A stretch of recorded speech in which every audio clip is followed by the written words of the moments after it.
E aí, pessoal? Tudo jóia? Hoje vamos falar sobre os conjuntos numéricos. Vamos começar com os números naturais. Quem seriam os números naturais? São os inteiros não negativos. 0, 1, 2, 3, 4, 5 e assim por diante. Se você somar um número natural com outro número natural, o resultado com certeza é natural. Então nós dizemos que a adição é fechada para os naturais. A multiplicação também. Se você multiplicar um número natural por outro número natural, o resultado com certeza é natural. Então a multiplicação também é fechada para os naturais. Já a subtração não. Se você pega um natural e retira dele outro número natural, o resultado nem sempre é natural. Por exemplo, se você pega o número 2 e retira o número 3, 2 menos 3 é igual a menos 1, que não é natural. A subtração não é fechada para os naturais. E a divisão? Sempre que você divide um natural por outro natural, o resultado é natural? Nem sempre. Nem sempre a conta é exata. A divisão de dois números naturais não é fechada. E ela é chamada divisão euclidiana. Vejam a representação. O símbolo dos números naturais é essa letra N. E o conjunto seria 0, 1, 2, 3, 4 e assim por diante. Vamos fazer algumas divisões. Por exemplo, 10 dividido por 5. 10 dividido por 5 é igual a 2. 2 vezes 5, 10. Para 10, nada. Então, 10 pode ser escrito como sendo 5 vezes 2 mais 0. É a divisão euclidiana. Notem que o resto foi 0. A divisão é exata. Agora, se nós dividirmos 9 por 2, 9 dividido por 2 é igual a 4. 4 vezes 2, 8. Para 9, 1. Sobrou o resto 1. Nós não podemos acrescentar a vírgula e continuar a divisão, porque senão o número deixou de ser natural. Então a divisão com números naturais é a divisão que deixa resto. Nós podemos dizer que 9 é igual a 2 vezes 4 mais 1. Para generalizar, se nós dividirmos o número A pelo número B, encontramos um quociente Q e um resto R. E esta representação pode ser feita assim. A é igual a B vezes Q mais R. Às vezes, aparece essa divisão no vestibular. Divisão com números naturais, a divisão euclidiana. Vejam esse exemplo. Dados dois números naturais, A e B. Dividindo-se o número A pelo número B, encontramos quociente 2 e resto 6. Dividindo-se A mais 2 por B, encontramos quociente 3 e resto 1. Calcule o valor de A mais B. Bom, ele começou dizendo que dividindo-se A por B, o quociente é 2 e o resto é 6. Vejam a representação. A dividido por B, quociente 2 e resto 6. Transformando em equação, A é igual a B vezes 2 mais 6. Ele disse também que dividindo-se A mais 2 por B, encontramos quociente 3 e resto 1. Vejam a representação. A mais 2 dividido por B, quociente 3 e resto 1. Transformando em equação, A mais 2 é igual a B vezes 3 mais 1. Dá para a gente montar um sistema. Veja o sistema. Primeira equação, A igual a 2B mais 6. E segunda equação, A mais 2 igual a 3B mais 1. Para resolver esse sistema, nós vamos substituir a primeira equação na segunda. Notem que na primeira equação, A é igual a 2B mais 6. Substituindo na segunda, no lugar de A, escrevemos 2B mais 6. E mais 2 igual a 3B mais 1. Subtraindo 3B dos dois lados, encontramos 2B menos 3B, fazendo a conta 6 mais 2, mais 8. Tudo isso igual a 1. Agora nós vamos subtrair 8 dos dois lados. 2B menos 3B encontramos menos B, igual a 1 menos 8, que é igual a menos 7. Então, menos B igual a menos 7. Multiplicando por menos 1, encontramos B igual a 7. Falta agora encontrar o valor de A. Vamos pegar a primeira equação. Lembra da primeira equação? A é igual a 2B mais 6. Substituindo B por 7, A igual a 2 vezes 7 mais 6. 2 vezes 7, 14 e mais 6, 20. A igual a 20. Como ele pediu para nós calcularmos A mais B, A mais B é o mesmo que 20 mais 7, 27. Além dos números naturais, nós vamos ver também os inteiros e os racionais. Vejam as representações. O conjunto dos números inteiros é representado por esse símbolo, Z.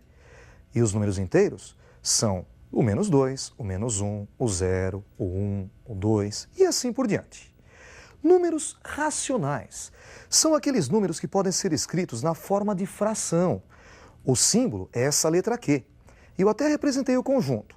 O conjunto dos números racionais é o conjunto dos números x pertencentes aos reais, tais que x é igual a A dividido por B, sendo que A é o número inteiro e B também é o número inteiro. Então, o número é racional quando ele pode ser escrito na forma de uma fração com numerador e denominador inteiros.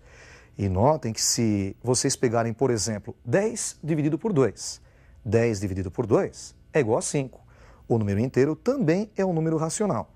Se você dividir 1 por 3, 1 dividido por 3 é o mesmo que 0,333 e assim vai. É uma dízima periódica. Também é um número racional.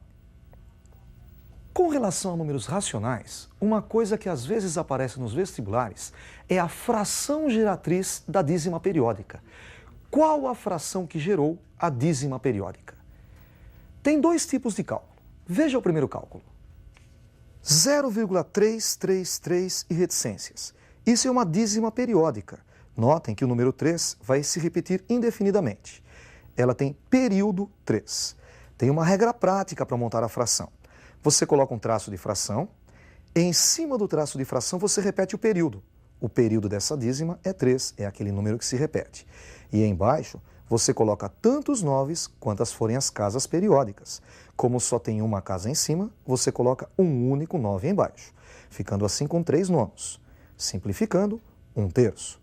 Veja o outro exemplo. 0,626262 e assim vai.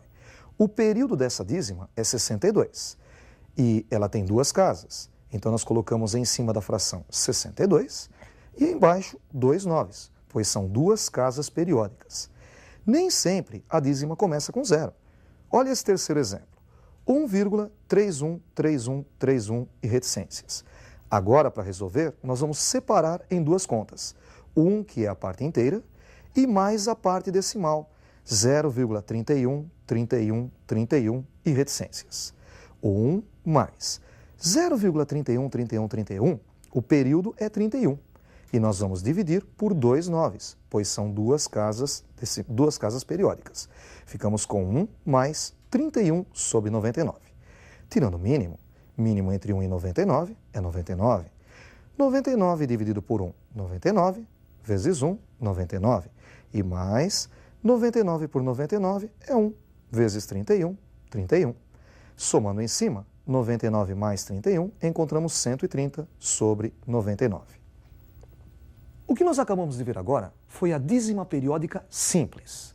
Também temos a dízima periódica composta. Qual seria a dízima periódica composta? Após a vírgula, antes de começar o período, existe uma parte não periódica. Vejam como fica o cálculo. Olha essa dízima. 0,21311313. Notem que o período dessa dízima é 13. E logo após a vírgula apareceu o número 2, que não é periódico.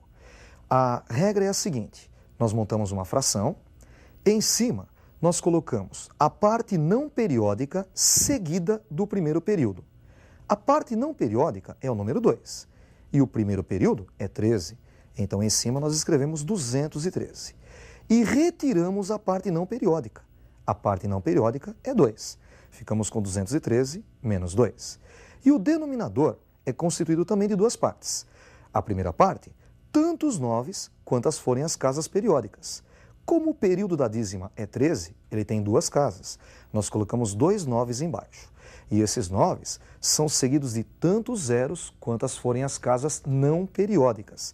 Como a única casa periódica é o número 2, nós só temos uma casa não periódica, um único zero. Então, olha só, repetindo. Em cima, a parte não periódica seguida do primeiro período, 213. menos a parte não periódica, 2, dividido por tantos 9 quantas forem as casas periódicas, 1 e 3, duas casas periódicas, 2 9, seguidos por tantos zeros quantas forem as casas não periódicas, uma única casa não periódica, um único zero. 213 menos 2 é igual a 211. E a resposta, 211 sobre 990. Vejam esse outro exemplo. 0,15777 e assim por diante. Outra dízima composta. O período é 7 e a parte não periódica, 15. Vamos fazer a conta. Em cima, a parte não periódica seguida do primeiro período, 157, menos a parte não periódica, menos 15. Embaixo, tantos 9 quantas forem as casas periódicas, como o período é 7 e só tem uma casa, vai um único 9. Seguido de tantos zeros quantas forem as casas não periódicas. São duas casas não periódicas, vão 2 números zeros. Fazendo a conta em cima, 157 menos 15, 142, dividido por 990. Neste caso, podemos simplificar por 2, em cima e embaixo, obtendo assim 71 sobre 450. Vamos agora falar sobre números complexos. O número complexo é o número na forma de um par ordenado. Veja a representação. O símbolo do número complexo é a letra C, e ele é um conjunto formado por pares ordenados x e y, sendo que x é um número real e y é um número real. Existem duas operações importantes entre os números complexos na forma de par ordenado.